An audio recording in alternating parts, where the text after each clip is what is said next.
Pěkný den, dámy a pánové. Pojďme se společně podívat na vaše fotografie z týdne, jestli se nepletu 20., kde jsme měli fotografovat, nebo kde vy jste měli fotografovat něco ve tvaru trojúhelníku. To znamená, někde se tam má vyskytovat tvar trojúhelníku. Nemusí to být tak, jako tady na té naší první fotografii, mohly to být různé objekty poskládané třeba do trojúhelníkového tvaru a tak dál a tak dál. Každopádně zase jedno z témat, které si myslím, že se povedlo, právě protože ta restrikce je, řekněme tak, výrazná. Čím víc restrikcí, čím jednodušší, čím do jednoduššího snímku se vás snažím natlačit, tím mně přijde, že většinou jsou ty výsledky lepší. Takže pojďme se na to podívat. Klasicky 10 mnou vybraných snímků, 10 náhodně zvolených ze všech, které jste nahráli.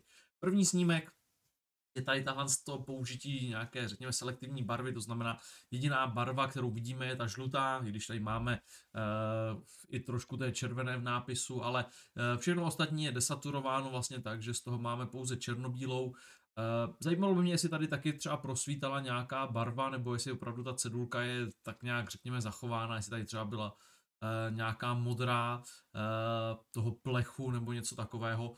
Tady bych řekl, že mě to až tak nevadí, tady ten efekt. Většinou se hodně cukám proti jeho použití, protože z toho vznikají hodně, řekněme, kýčové fotografie. Tady bych řekl, že je to, řekněme, na hraně. Pro mě, neruší mě to tady, nehledám tady nějakou tu barevnost, která by tady zůstala. Co se týče kompozice, tak to je velmi silná kompozice, která hezky pracuje i s hloubkou ostrosti, takže z tohohle pohledu to funguje, si myslím, velice dobře. Jsou tady takové různé neplechy kolem té cedulky, tady vidíme takovou jakousi aberaci nebo jakýsi obrys, který tam může být nejenom opravdu tím, že s tím třeba bojuje s nějakým velkým kontrastem objektiv nebo fotoaparát, ale může to být třeba i pozdějším doostřením, kde přílišným přidáním věcí, jako je doostření, nebo jako je zřetelnost, to znamená kontrast v tom ten lokální kontrast, tak nám můžou vzniknout tady takovéhle různé artefakty, které samozřejmě na celkovém nejsou vidět, ale mohou být vidět pak v nějakém detailu, pokud byste chtěli s tím pracovat dále. Jinak za mě to byla hezká, výrazná fotografie. Tohle z toho mě přišlo jako velice takové zajímavé použití. Samozřejmě zase šplhnutí si za to, že tam jsou nějaké knihy, na kterých jsem pracoval, ale líbí se mi v celkem ten efekt, který nám tady vzniká, takový kaleidoskopický, se kterým si myslím, že by se dalo pracovat tady. Ta grafika trochu ustupuje i tomu, že vlastně rozpoznáme to písmo, to znamená, pokud bychom jako ten podklad použili jenom něco barevného, tak by se, myslím, že ten efekt mohl být opravdu takový opravdu kaleidoskopický tady v tomhle případě. Tím, že tam je ten text, zase aspoň máme něco, co nás ukotví samozřejmě.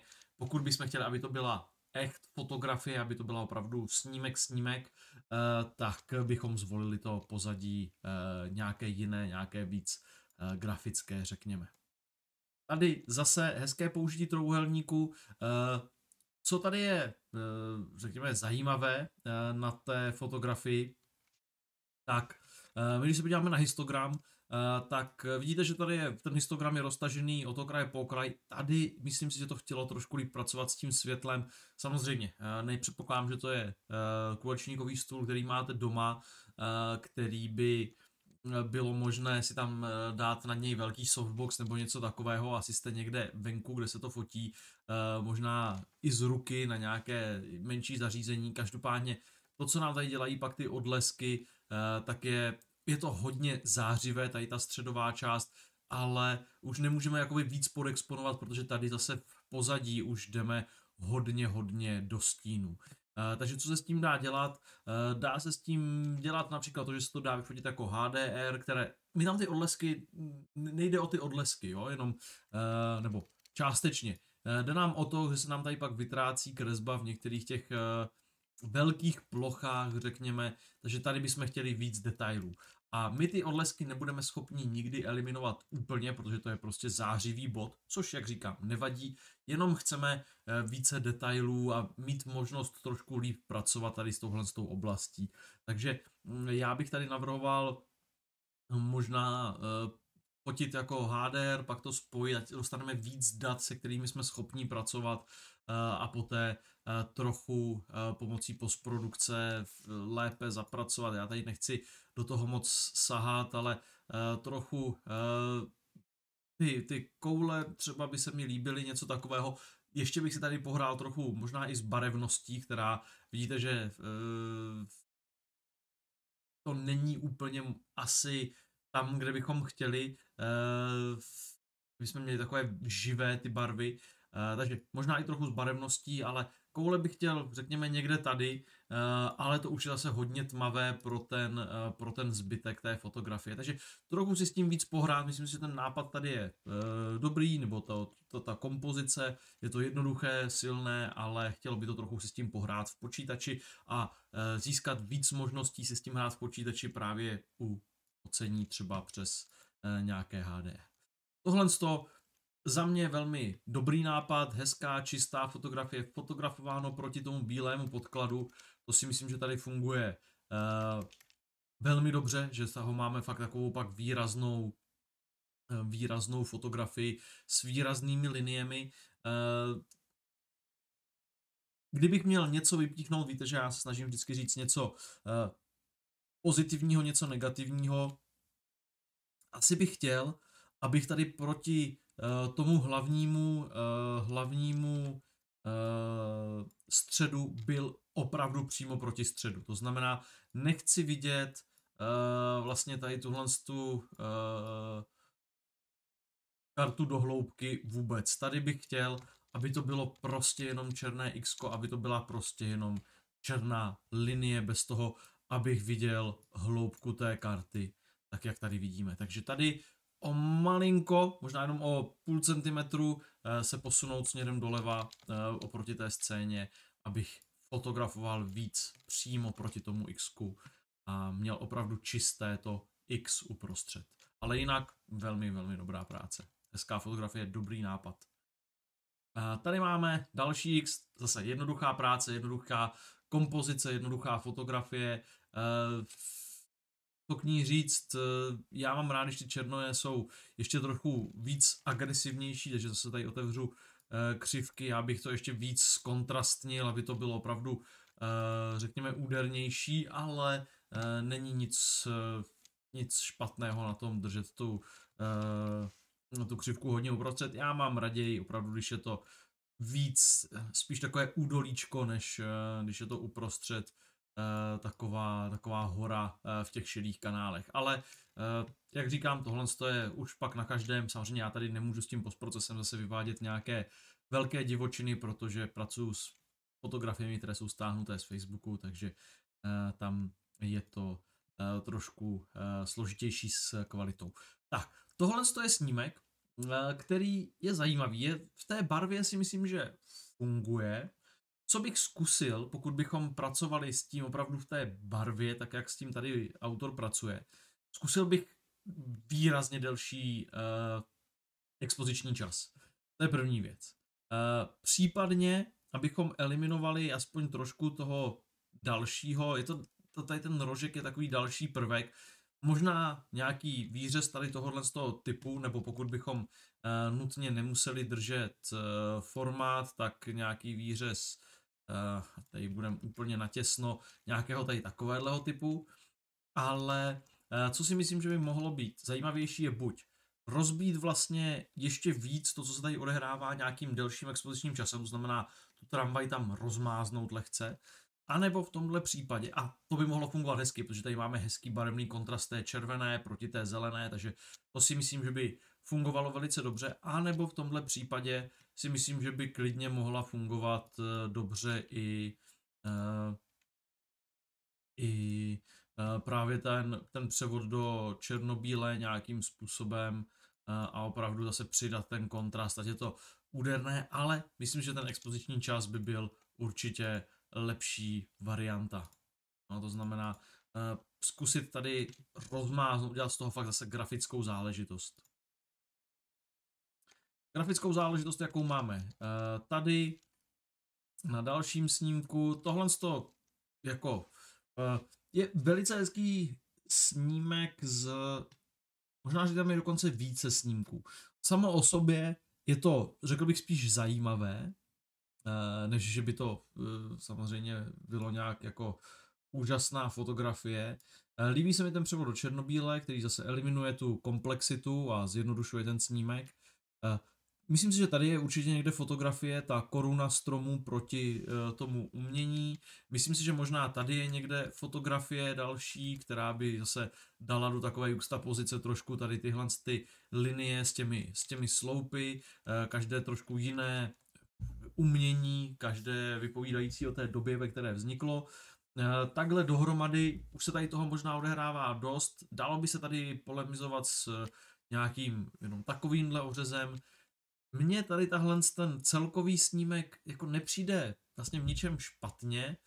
Líbí se mi i tady jsme to mohli ještě trošičku navázat tak, aby opravdu tady ta linka šla dohromady s linkou toho sloupu, aby to bylo jakože je to do toho takové zakouslé.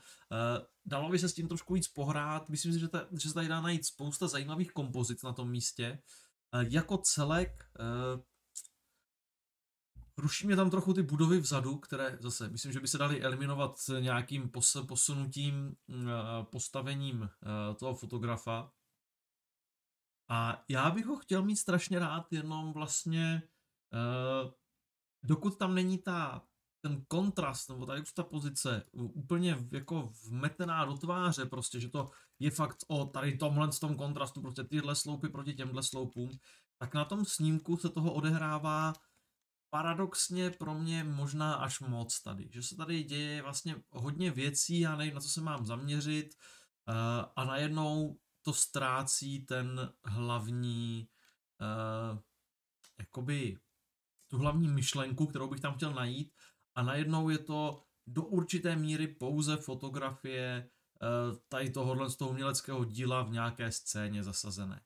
Ale vytrácí se tam jakoby ten komentář tady toho kontrastu, nebo tady ty lístečky proti těm ostrým hranám a tak dále, a tak dále. Takže já si myslím, že tady je potenciál a chce to možná s tou scénou pracovat o něco víc. Scéna je zajímavá určitě, takže pojďme ji ofotit opravdu ze všech směrů. Tak, další snímek zase, tady máme nějaký odraz, tentokrát tady si dlouhým časem nepomůžeme, to, co je vidět v tom odraze, ten trouhelník samozřejmě to tam, to všechno funguje, nevím, proč se tady autor nebo autorka rozhodli zanechat vlastně ten rám z té horní a levé strany z mého pohledu a vlastně tady i trošku dole, ale vpravo to uřízli velice natěsno k tomu zrcadlu, to je takové rozhodnutí, které mi přijde trošku zajímavé nebo zvláštní možná až, ale teďka ten hlavní problém a to je to, co se odehrává v tom odrazu, protože mě to nevtáhne. To, co tady vidím v tom zrcadle, tak vlastně není zajímavého nic. Tady, proto já jsem doporučoval u toho předchozího té budovy použít nějaký dlouhý expoziční čas, který byste udělal víc grafiku, protože do určité míry ani ta tramvaj není nic takového, co bych jako si řekl, co tady vidím v tom odraze, to je zajímavé a chtěl bych si s tou fotografií hrát. Tady to určitě nechci. Tady nechci zkoumat na to, jak se to odráží, proč se to odráží. Nechci, vlastně je to jenom budova, je to fasáda, jsou tady nějaké 2 okna. Kdyby v tom okně někdo byl a pak jsme zjistili, že to je to stejné okno jako tohle a tady ten člověk je taky, je to už úplně o něčem jiném. Ale takhle samo o sobě je to zajímavé místo, ale neobstojí asi jako nějaká hezká příběhová fotografie a jako grafická také ne. Tady zase jednoduchá kompozice, jednoduché umístění někam do, řekněme, zlatého řezu. Já bych tady chtěl, aby když už máme teda fotografii, která je, řekněme, až takto jednoduchá, tak bych chtěl, aby byla opravdu perfektně zmáknutá. To znamená, tady, ať to máme jako srovnané naprosto precizně. Tady vidíte, jakou máme škvíru, tady vidíte, že se dotýkáme. To stejné se dá říct o té svislici. Proč tady ta svislice není úplně perfektně svislá? Když už jdeme do něčeho takového krásně symetrického, proč to rozbíjíme tím, že to je vlastně najednou pak nějaký takový ani ne 2/3 nebo 1/3 záběr, je to prostě jenom trošku vyosené. pojďme to udělat tak, ať je to pořádně, ať je to opravdu naprosto perfektně zarovnáno. Tak jak to máme asi v tomhle případě, tohle jednoduchý nápad, jednoduché provedení, dovedu si představit, že to klidně někdo může použít jako fotografii z databanky pro nějaké bezpečnostní oznámení, jako ilustrační snímek nebo něco takového. Myslím si, že to funguje velice dobře. Zkusil bych, a chápu, že by to pak jako trochu ztratilo logiku, ale minimálně bych to zkusil. Buď za A, najít si užší cestu, tak, aby to byl vlastně jednopruh, aby to auto stálo jakoby uprostřed té silnice, nebo zkusit postavit to auto doprostřed silnice, i takhle, aby nám tady neubíhala, ale to je opravdu detail. To bych jenom chtěl zkusit, jak by to vypadalo, je možné, že by to vypadalo výrazně hůř, než to, jak to máme vyfocené tady, kde navíc to dává logiku, že jsme u krajnice.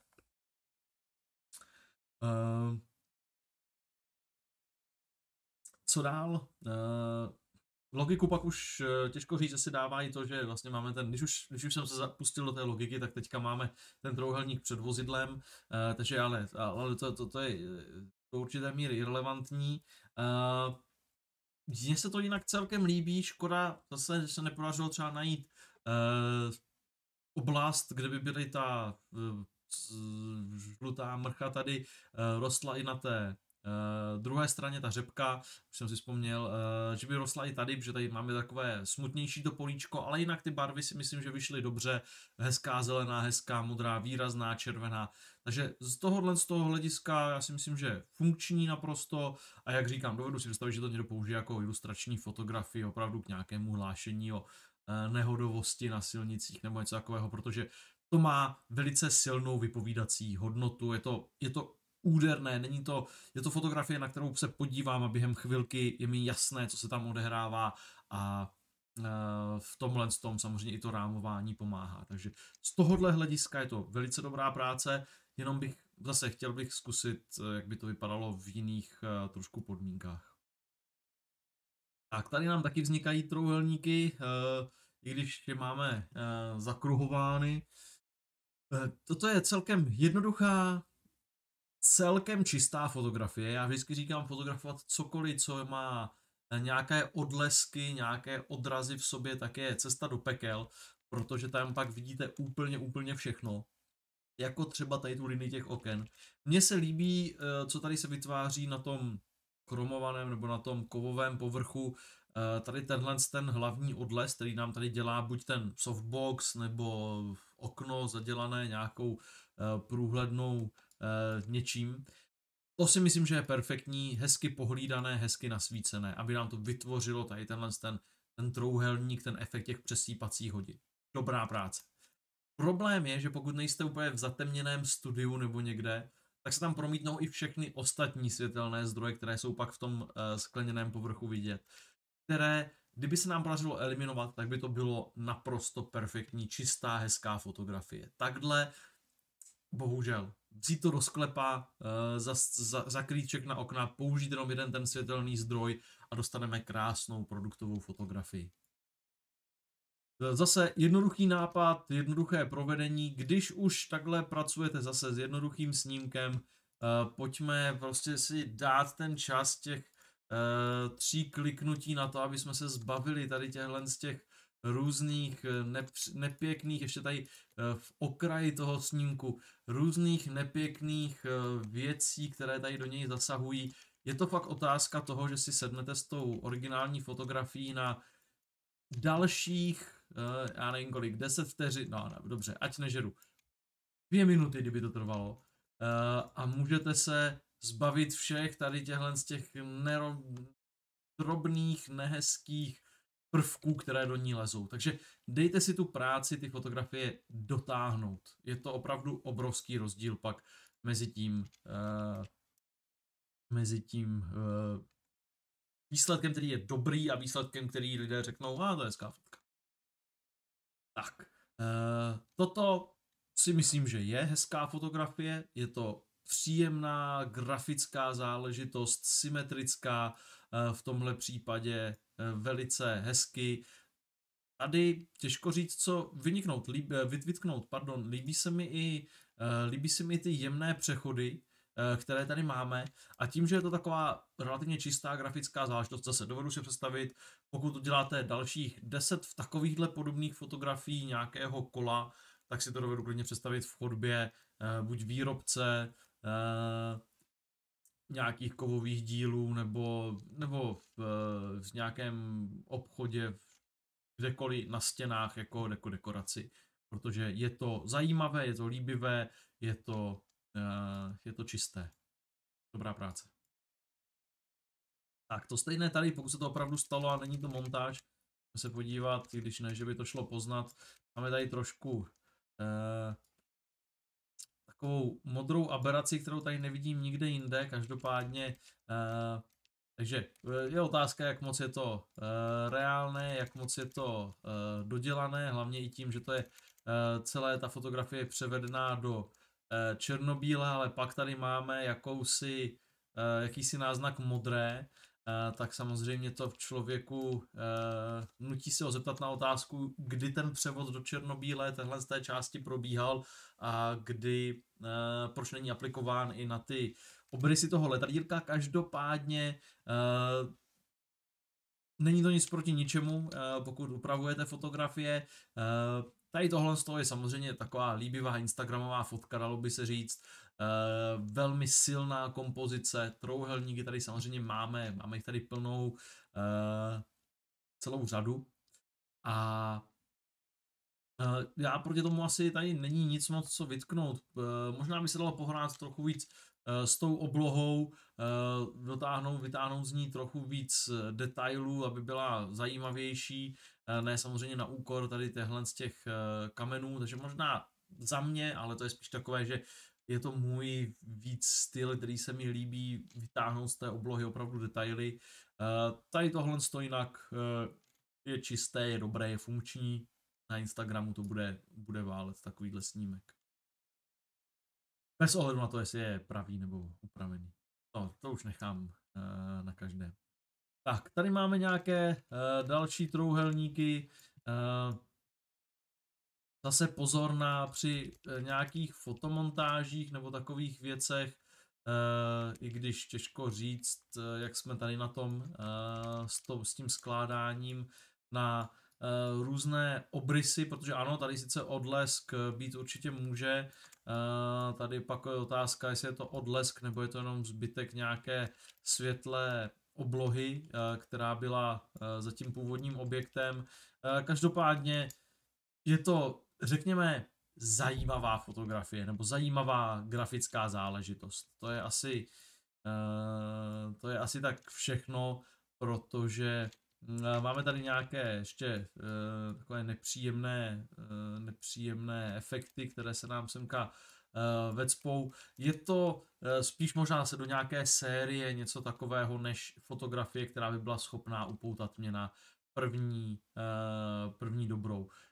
Graficky je to silné, ale chybí tomu něco, co by mě opravdu vtáhlo do té fotografie. Vždycky je důležité vybrat si ten hlavní objekt, to, co bude. Tady je ten hlavní objekt celkem jasný.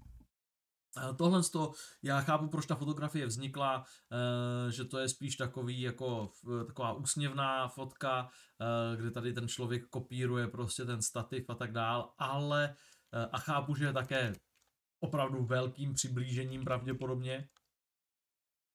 Nicméně, samozřejmě, takže vím, naprosto akceptuju tu nízkou kvalitu v tomhle případě, ale je potřeba si říct, že ta kvalita fotografie, ať už je to rozlišení, ať už je to jak to zařízení je schopné přenášet barvy, tak samozřejmě hraje roli. Tohle může být nějaký extrémní výřez.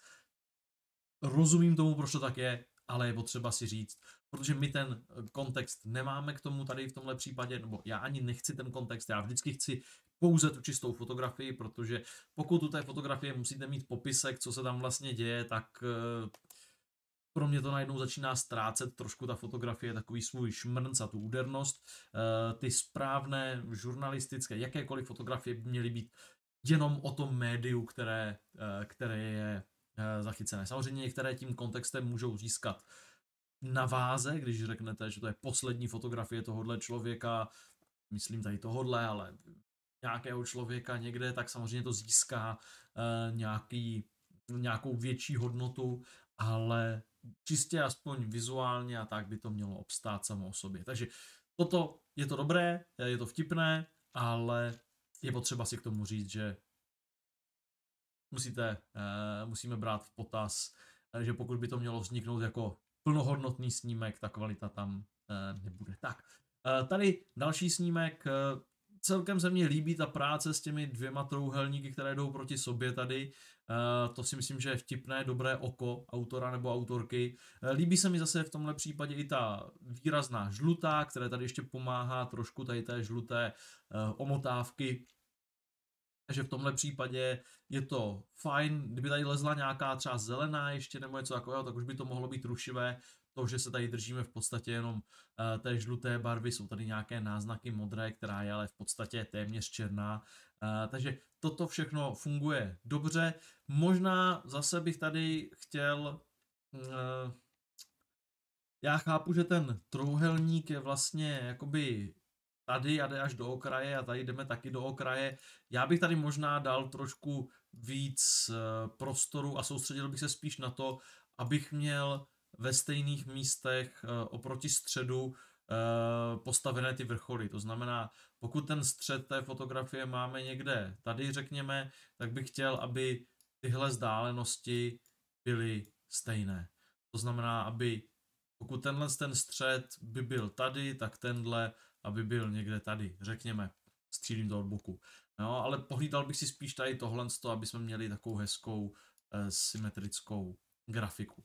Tohle je zase velice jednoduché, ale velice silné. Tady jediné co, zkusit v postprodukci vytáhnout opravdu tady všechny tyhle linie. Tomu může pomoct třeba zřetelnost, textura a tak dál. Všechny tady tyhle drobnosti, přidávat různě kontrast a zkoušel bych prostě vytáhnout kresbu té pavučiny, co nejvíc to půjde.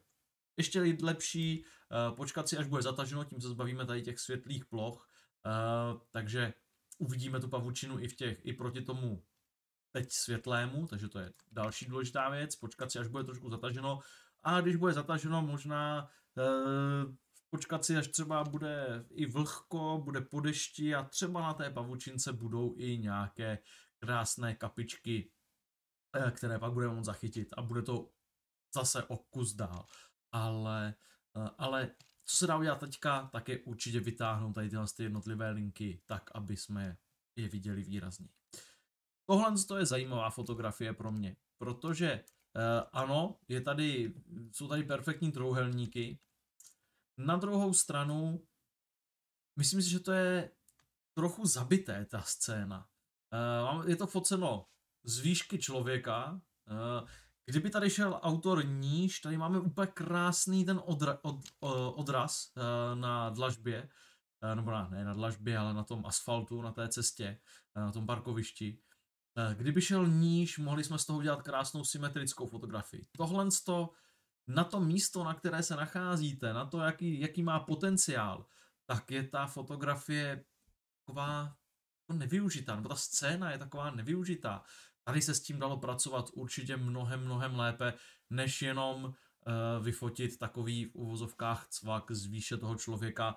Dejte si tu práci, je to zajímavá budova, z toho mohla být velice hezká fotografie a jsou tady věci, které se dalo pohlídat, ale to nemyslím. Myslím teďka to, že se s tím dal opravdu dělat velice silná kompozice s velice dramatickým efektem tady toho odrazu, zaměřit se na tu oblohu a tak dále. Dalo se s tím pracovat, myslím si, mnohem lépe.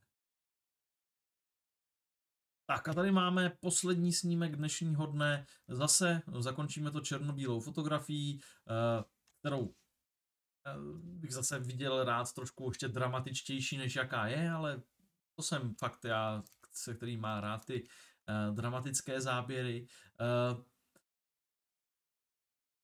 Fotografie architektury to není nutně špatné, máme tady zajímavé prvky, které tady fungují, Něco je tady v přímém zákryvu, něco možná by to chtělo postoupit trošičku doleva o půl kroku, tak aby jsme ten zákryv dostali třeba i tady.